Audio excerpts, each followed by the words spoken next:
see. There we go. Perfect. So first question, simple and easy. We might know this, but other residents might not. What's your connection to Ladywood and why did you choose to run in the area? Yeah, okay, so I live on just on the red line. I can feel it just below me. So I sort of found out about the regeneration itself in 2019, and been on the journey since then with all of the residents and all of you guys. But I live here. I've lived here since 2013, in about three different places now. But I work here, I live here, and yeah, I feel very much part of the community. Myself, my family live in Ladywood, and I looked into Ladywood and I saw it was one of the neglected wards. I feel like there was a lot more work, a lot more progress, and ethnic minorities especially are not heard in this area. So I came forward for that reason to this area. If you don't mind me asking, does your family live within the red lines? So they live St. Vincent Road near there. St. Mark's Crescent. Oh, so that is within the red lines. Yeah, and then I also have my brother-in-law has a business as well in Ladywood. Oh, okay. Okay, that's really fascinating to hear. What is your understanding of the regeneration at the moment? At the moment, it is the understanding is the fact that residents do not know what's going on. They've got no answers. Businesses don't have no answers. They don't know where they're going, whether they'll be allowed to come back, whether their properties, where they've grown up, if they're going to be allowed to come back into these places, where they're going to see their houses again. Are their children going to see Ladywood the way it was, the way they've been brought up to be living in Ladywood? As that's my understanding of the regeneration scheme of how they just want to demolish everything and just build it to a point where it's the standard for the modernization, but not for how the communities want Ladywood. Can I add to that as well? Or Yeah, of course you can. yeah, sure. So I think I'm really pleased that there's a leaflet going out at the minute stating this publicly, that the Birmingham Liberal Democrats as a group have committed to support publicly the red lines principles that Ladywood Unite have set out. Obviously, you guys did it, democratically. You consulted with residents, which, let's be frank, is more than the developer can say. And you came up with these red lines and principles. So it's avoiding demolition. I've been on record for a very long time saying I don't think any demolition is needed. I mean, if somebody wants it demolished and they want to go into consultation, that's an individual choice, but it shouldn't be forced on people. No displacement, proper resident-led consultation, so all of those things. So there's a leaflet going out at the minute, and it states on there that we support the Ladywood Unite red lines. We're calling on other political parties, independents, everybody to join in because we want everybody to be of the same view, but we're certainly publicly stating that now. Amazing. That's super nice to hear. Well, sorry, if you don't mind, can I just put it in there, please? I mean, as Leo to both of you, the thing is the situation we're in at the moment, and you've got to understand this, is that how can we trust you after the situation with Druids Heath when the voting went against them? Yeah. Yeah, so I'm happy to cover that. So two of our councillors were on the planning committee. One of the councillors voted against, Mumtaz Hussain, and one of them, Colin Green, voted for. Now, as we heard on since then, because I've spoken to Marco, obviously a lot of people know as the great researcher, the information given on the day was false. Colin asked a specific question that more social homes had to be built. Now, there was a lot more problems than that that we know. Again, lack of consultation, lack of proper engagement. But he was told by an officer that, yes, there would be more social homes built, which is a key feature that everybody needs. We have since learnt out, I mean, even yesterday, we now understand there's allegations of bullying going on for officers, that they have told misinformation. So the information at the time wasn't correct. I personally, I've spoken to a number of residents and explained, didn't agree with Colin's position. I obviously agreed with Mumtaz's. But it was the case as well that he was given incorrect information by officers, which has now been partly corrected on the public record. But on the day, he was told more social homes. Now, as I said, there's more to it. There's more to the issue than just whether or not there's social homes. That was his particular view. I know a number of people have contacted him, which of course they're right to hold people to account. I believe, from my perspective, certainly as an individual being involved in the community since 2019, it's very clear what I think and what my views are. But now the key is that we've learnt from that. As I say, the fact that we're publicly stating that we're backing what Lady Would Unite and the residents are asking for, that is obviously something now you hold to us to account with, quite rightly. And the more Lib Dems we get on the council, the more people we get onto scrutiny and planning committees. You've now got this public backing, and that means there's something to actually go for now. And the more Lib Dems we can get, and we're hoping for a good increase across the city, the more power we'll have to hold these people to account. I mean, what you're saying is, what you're saying there is all great. You're saying that all well and good, but it's very hard for us to persuade people who at the moment are under the impression that you're against us. Obviously, we know what you're saying. It's understandable that things are going to be changed, but you got to understand, we've got to put the question to you because it's hard to explain to residents the situation, what's going on, and we're using somebody to back us who's gone against the regeneration, if that makes Yeah. sense. I think also something that residents might want to know is was there anything that once you found out that Colin was given a lot of misinformation, was there anything that the Lib Dem party was trying to do to sort of correct that or withdraw his vote or protest against that before obviously the bullying allegations came out? Yeah. So a couple of sort of technical points which help explain this. When people go into the room, they're not allowed to have a decision made already, because if I said now I'm publicly for or against before the planning committee went up, I wouldn't be allowed to have a vote. So it's very clear that people have got to go in with like an open mind. Now I gave information, and again, Mumtaz, to be clear, one of the other councillor did vote against. So there was a difference of opinion. I'm not in agreement with Colin. I've said that publicly. I've said that privately, and he's aware. But as I say, the big thing is we had to go away, and in consultation with people on Lady Would Unite and also other residents, I explained to them, and they said that they understood it from a different perspective once I had the opportunity to sit down with them and explain. But the key is that we had to learn from that. And the big learning lesson is that we looked around and said, what do we now need to do as a group, as a Lib Dem group? And there was no point reinventing something because your red lines and principles spell out exactly what the residents want. So the way that one of our councillors voted, I can't change that. And I'm as upset as everybody else. I'm always happy to talk to anybody about it in person because I find that does help relay some of the fears. Sorry, but as I say, I'm really sorry to interrupt, Julie. Oh, sorry. What do you mean by there's nothing you can do to change that? If one of your councillors was given misinformation, are you saying there's no further steps you could have taken Well, to protest that? Well, there was a lot of protest, including from me towards Colin, I know, on email. But what has happened now is obviously the judicial review has found that information has caused the planning application to be kicked back. Now, that's the proper legal process, and we fully support that. And as I say, the key thing is that we now support the red lines and principles. And I know I keep mentioning that, but the reason I do is because that is now something specific that we didn't have before. And that was my failing, our failing, happy to take the blame there. But we've learnt from that, and we're now applying the principles and red lines that you've put forward. So that's now something to, as I say, we can't make our mind up before we go in the room, but it's a guiding set of, understanding and principles that we use to go in with, if that makes sense. Well, it does make sense what you're saying. I understand what you're saying. But like you say, the proof is in the pudding at the end of the day. And it's for people to accept what you're saying is not as easy said than done, because obviously there's a lot of trust what was broken.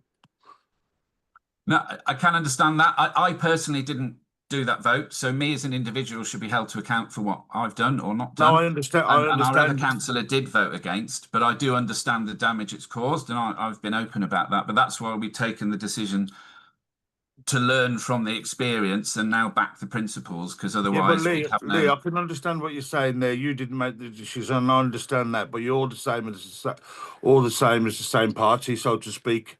So it's okay. You saying what you're saying but you're all together as one as a start. And if there's one or two in that camp who are causing these problems or not with the support of the regeneration, it's very hard to accept. Yeah, I think Well, as I said, that's why we've now backed the principles that you've put forward, so that we actually have that. Sorry. No, that's okay, Lee. I just don't want us to go back and forth. But actually, what we're saying Yeah. now takes us really nicely on to another question that we had for yourselves. Obviously, it's really great to know that you back these red lines publicly as a party now. I'm assuming not just as candidates, so that if anything like this were to happen again, then obviously councillors would go in with a lot more knowledge of what's actually happening in Ladywood. However, if a regen proposal is backed by your party leadership or the council, but clearly opposed by Ladywood residents, would you vote against it? Well, as I say, none of us can say that now, because if we make a public position one way or the other, we will not be allowed to be part of the planning committee that makes that decision. Therefore, anything that we say now means that we will have no effect, and it will just get ridden through by people who will be told to agree with it. So I can't, neither of us can say that now, because legally we won't be allowed to vote. Unfortunately, that's how it works. Okay. What I can say is go back to, we have the principles to go in with, and the knowledge. I'm in regular contact with Marco, who's given me a lot more research as well that I've shared with all of my colleagues.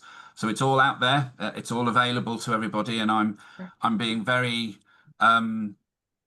strong in making sure that that is made aware. And so, yeah, so as I say, we can't say now yay or nay, because we won't be allowed to vote then, but the principles lay out the direction of travel, don't they, very clearly? Okay. I completely understand that decision. Yourselves as candidates, what would you do to prevent unnecessary demolition and increase social and affordable housing? I'm just mindful I'm doing a lot of the talking here, but Yeah, I was just going to say, I'd like yeah. to hear the voice of the of different possible offshore female opinions as well. What am I going back? Sorry. So I'd like to hear your opinions as well, because Lee's doing a lot of the talking. So I just want to see that you're both on the same page, if that makes sense to you. No, of course that does make sense. So Okay. the question was, what are we doing to make sure we get more social housing? It's what would you do to prevent unnecessary demolition and increase social and affordable housing? So the most that we can do is obviously we can make ourselves be heard in the community, make it go viral. Obviously, I'm thinking that it just can't be in Ladywood. It has to go throughout the whole of Birmingham, because this is not just Ladywood. We got it in Druids Heath as well now. So this issue is going to be further. It's going to go further than Ladywood. So I think we need to be heard. We need to go onto platforms where people can hear our voices. People can hear the voices of residents in Ladywood, hear what they're struggling with, and maybe take it on a bigger platform where they're not only heard, but they're also seen, because this is people's livelihood. It's their homes, it's their businesses. It is affecting them quite a bit. I see the principles, what you're saying there, but don't you think we should more concentrate on ourselves, Ladywood, as it is at the moment? Because what's happened with Druid Heath, as far as I know, it's been put back now. It's not going to go ahead. But I think, from my point of view, and people who live in the area, I think we're a little bit more concerned about us rather than anywhere else. I understand why you're giving feedback from other places and trying to fight, but the priority at this moment in time, we've got no answers whatsoever, is what's going on in Ladywood, and I think that is a massive concern for all of us at the moment. So I would basically consider just based on ourselves at this moment in time. No, I understand that, but I'm just trying to say it's a bigger picture, because Druids Heath. Yeah, I understand there's a bigger picture, there's a massive picture, but we're not going anywhere. Like Lee said, from 2019 to what we are now, it's 5 years across the line, and we're still no further. And I really truly feel sorry for the elderly people and the people with mental health and what's going on. Just to get some sort of answers somewhere along the line. And I feel the more we drag on with other situations, it's preventing me from concentrating on ours, if that makes sense to you as well. Because obviously, I'm more concerned about where I am than where anybody else is at the end of the day. Sure. Am I right to come in? Have you got another question? Yeah. No, that's okay. Yeah, sure. So I think there's three I think as Ds well, that I Lee, think. if you can Oh, include, sorry. No, no, sorry about that. If you can include also like practical steps onto, obviously I understand increasing awareness, but then as candidates, what are the practical steps that you can take and residents can help support you with as well? So I think one of the big keys is actually making sure that all of the decisions are resident led, and that's one thing that we don't have at the moment. There's obviously huge issues with the steering committee, how it's constructed, and the rules that have been put in place. And I think until we get the resident led, which is calling for more social homes, it's going to be driven top down. And we know that the council and developer, well, we feel they want to turn it into some sort of pretty New York or something that they're happy with. So the more say that residents have, and that's a very, you pick up any Lib Dem leaflet across the country, it's residents, it's communities, it's individuals that should have the say. The other practical thing, and of course I would say this, wouldn't I? That we of course would say this, but the more Lib Dems you can get together with these principles in mind, the more power we'll have on the council. The danger we'll have is that, I mean, we're in five-party politics now, aren't we? And we've got independents as well. The danger is if we ended up with a scattergun sort of council with a bit of this and a bit of that, there won't be actually any real decision making or power. So the stronger that we are with these Ladywood principles behind us or with us, we'll have more of that decision making. And we think social homes is one of the answers to poverty as well as housing in general. So it's about making sure that residents have power to the people, as the council would call it. But also that there's more of us on the council to make those proper decisions, because they keep saying affordable housing. That's not what we're asking for, because who is that affordable for? Yeah, it's not us. Yeah. Exactly. And in terms of sort of the Lib Dem Party as a whole, does the Lib Dem Party support compulsory purchase orders? And then yourselves as candidates, do you support CPOs in Ladywood? So as a general principle, no, because that means it's been forced on people. And it's got to be, you know, resident led is a phrase we'll probably keep saying. Now, there could be an individual, Mrs. Smith down the road, who might want to engage in that. Well, that's her choice and that's her property and that's for her to discuss. Now, there's still a wider impact on that street and that area, but we can't deny people having conversations they want to have. But it's not the right way to come in and force the situation, because it won't be the market price, it won't be proper restoration, it's displacement, it's all the things we're against. So we want it to be resident up rather than top down.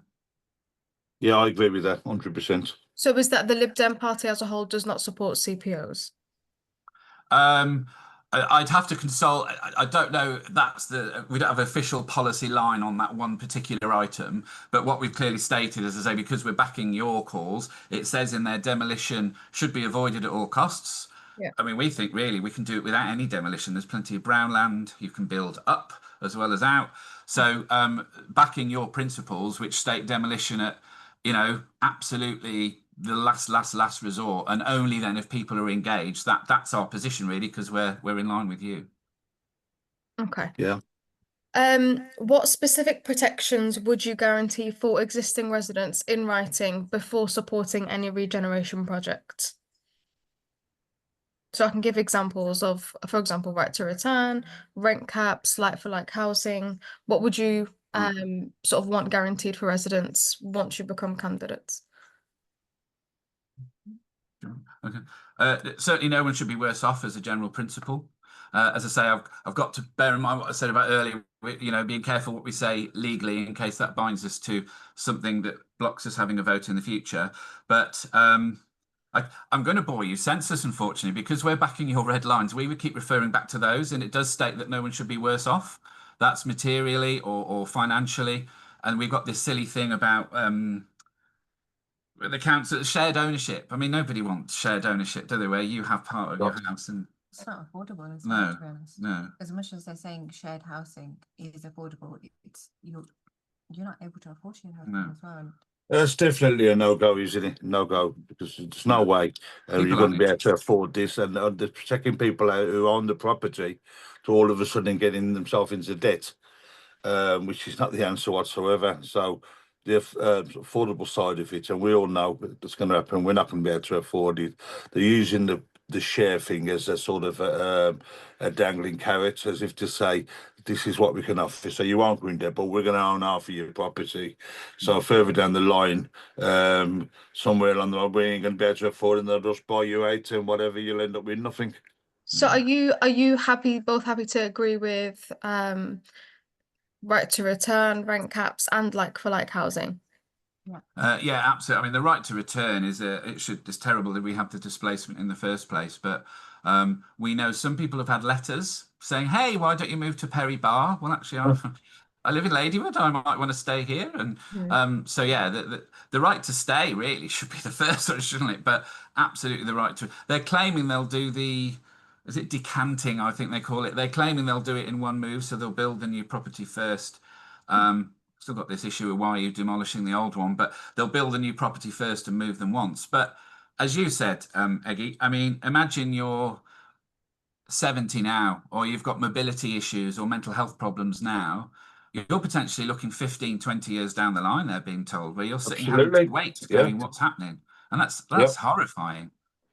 Well, one of the issues involved in all this situation is you try and sell your property at the moment, that virtually nobody's interested, or if they are, the first question they're going to ask is, when is it going to be demolished or whatever? And the only people who are buying them at the moment are people who are buying them to rent them out. Mm. So, as a person who lives in a property what's owned, it'd be nice to get the sort of offer where you could say, okay, you're being fair to us, you're giving us this and you're giving us that. Then we may look at the situation, but at the moment we're nowhere near that. And the way it looks at the moment, which we don't know, we're only guessing. To try and sell your property now and make a profit or make it affordable for you to go somewhere else nice is going to be very, very difficult. Yeah. And we know sometimes wealthy people are blowing up whole blocks, and then they get to control whole areas, don't they? Which is And it's making the area a lot worse than what it is, because the people that are putting in these places now, I don't even know the actual word I could put to it, but they're not very nice people, and they've got no pride or nothing of the area, because they're just using it as a B&B or whatever they want to use it as.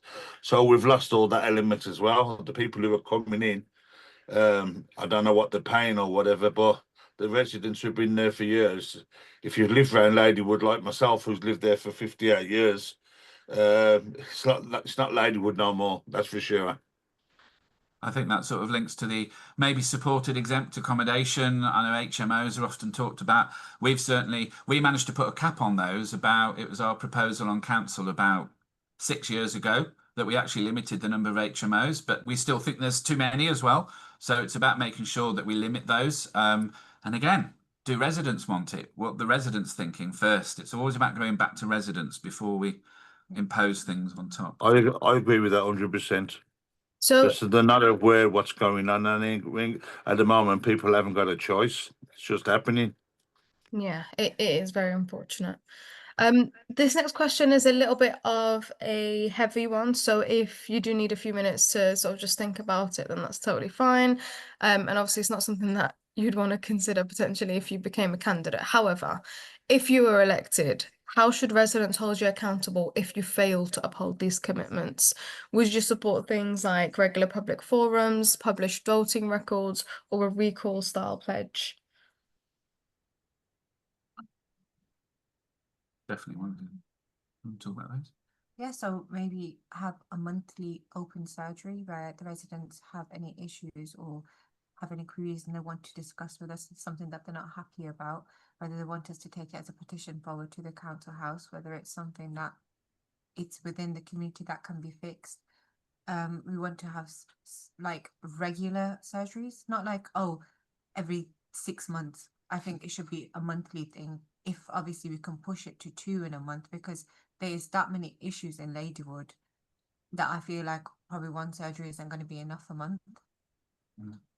And yeah, getting those in beforehand, even, as part of the holding to account process. Now, let's be open. There may be occasions where a group of residents and us disagree on a particular point, because then maybe another group of residents has a different view. So there are going to be times of disagreement. What is important is, first of all, as we said, we're now back in the principles, so that's something you can hold us account to. Oops. But also, it's the communication, isn't it? If we're there having these surgeries, we need a community centre for that. Let's get that reopened.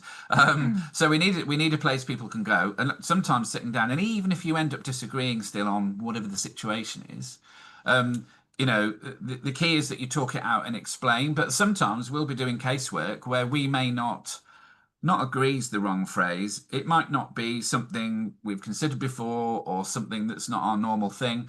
But that doesn't matter, because if a resident's come to us and saying, I need help with this thing, it's our duty to go away and find out who can help them, whether it's us or it might be somebody else. So it's about sometimes signposting people. One thing we know, I don't know whether we'll come on to this, but the towers, we're going out again. We've been invited to another tower to look at. We've been out to about 5 of them now.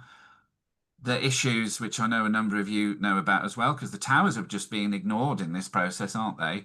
They're being sort of foisted with kitchens that don't work and so on. But we're just finding the lack of repairs, the lack of, you know, the mold, the electrical issues, fire door issues, all sorts of Sorry, problems. sorry, Yeah, Lee. Can I just come in there 1 second? Yeah, sorry. What you're saying is I agree with 100%.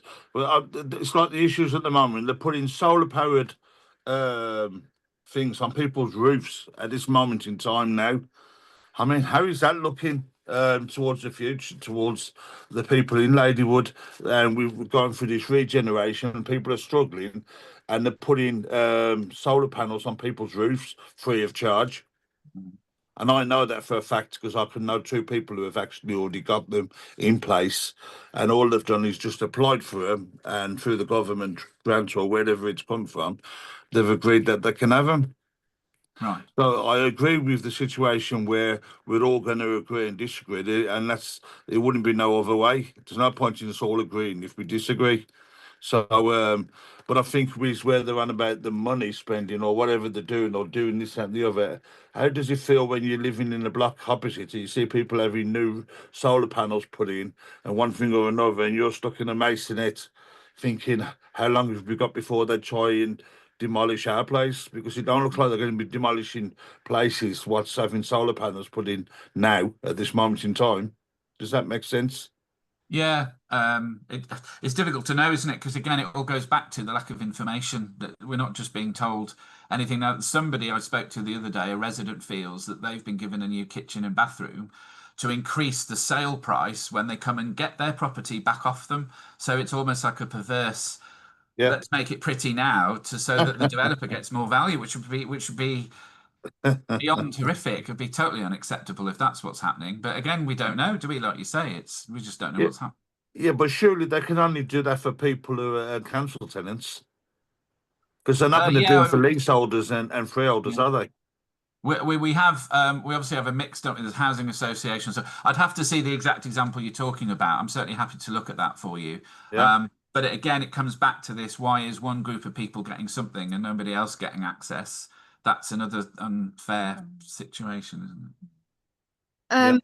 Thanks for your input on that, Lee.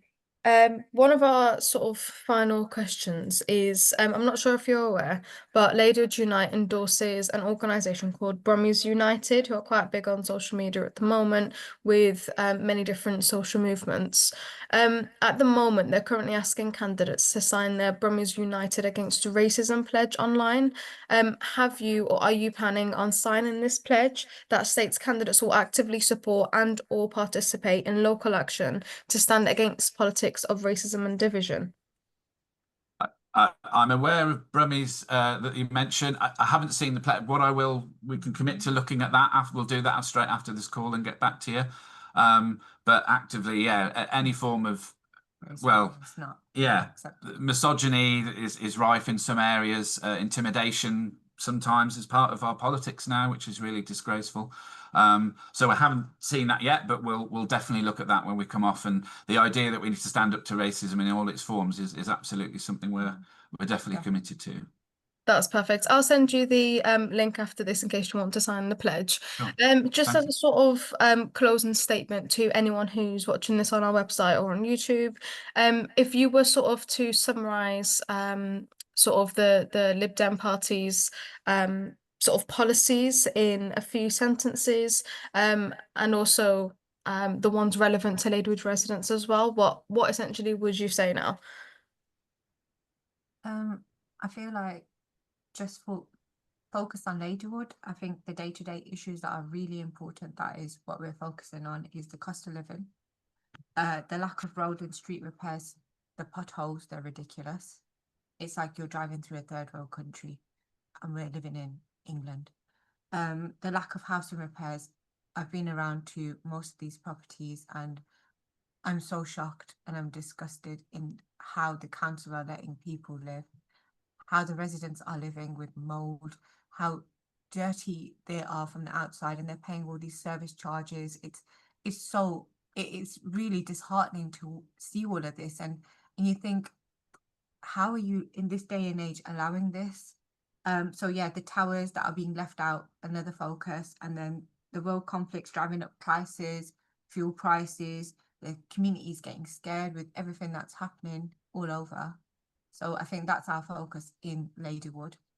I mean, don't you think that's part of the plan to let things run down to a degree that they're not livable in a way that that can sort of force the situation, because when these lines do finally come up, and they're going to make things, it's going to be places basically where are unrepairable, so to speak, and this all varies from the council to where it is today, to try and force people out saying they need doing. It's like Lee said to start with, it's, you know, they're trying to turn Ladywood into Hollywood. You know, that's not going to happen overnight, but that's what their aim is. So the more run down the places are, the more easy is it to force them out. Yeah, I guess managed decline is the phrase some people were using it, gentrification. Yeah. And I think so. So some of the key policies will obviously have a sort of a wider manifesto coming out soon that you'll be able to see, as Zubi has laid out as well. The regeneration, of course, is way up there for this part of Ladywood and the surrounding area, because others will be affected. But it's those day-to-day living things as well that people are still challenging. We're still getting requests saying, can we please have our rubbish collected? You know, still now we're having that, and obviously the issues that facing us with the bin strikes and what they're going through. So some of the biggest sort of items as well we'll be looking at is a responsive council, a council that doesn't do things to you but does things with you. Resident-led participation in. Why can't we have resident-led participation in loads of things? One thing I'm really proud of is that we've just doubled something called the community chest. We had an amendment to the budget that the council recently passed for the city, and the Lib Dems managed to double the budget. Now, the community chest is something councillors get to spend in the area to help with projects. Now, if we're elected, we'll make sure that you, the residents, actually lead the decisions. It shouldn't be for us to do that. So the residents now, not everyone will win, but the residents can apply, and that's now been doubled. So we've managed to double the money available to the community. We've also increased to over £20 million for the road repairs as well that Zubia mentioned. We're really proud we managed to get one pothole fixed recently. Yes, we got the we council on Vincent Street, St Vincent Street, to finally start repairing. You might have seen where the bricks are coming through from the Victorian era. So it's got to be a responsive council. Councillors have got to be led by residents rather than be locked away somewhere and make decisions without being held to account. And really making sure that, you know, we love our area, we love living here. We know it does need improvements, but let us drive the improvements. Let us decide what needs to happen, and then we can make Ladywood an even better place to live. No, definitely. I'm really happy and pleased to hear all of those. And it was so nice to meet you both and have you both in this meeting. Just for the sake of time, we'll have to stop it there for the time being. Eggy, is there any final questions that you had at all? No, that's fine. That's fine. I've said my piece, and just fingers crossed, and hope everything works out. And Thank you. And please keep saying it as well, all of you. Please absolutely. keep Oh, yeah, absolutely, yeah. Hopefully we'll see more of you both in the area sort of in the coming weeks as well. We're out and about. Yeah. Lovely. Okay. Thank you for having us. Thank you so much for your time. You both take care of Thank you yourself. very much. See you both. Bye. Okay. See you. Bye. Bye.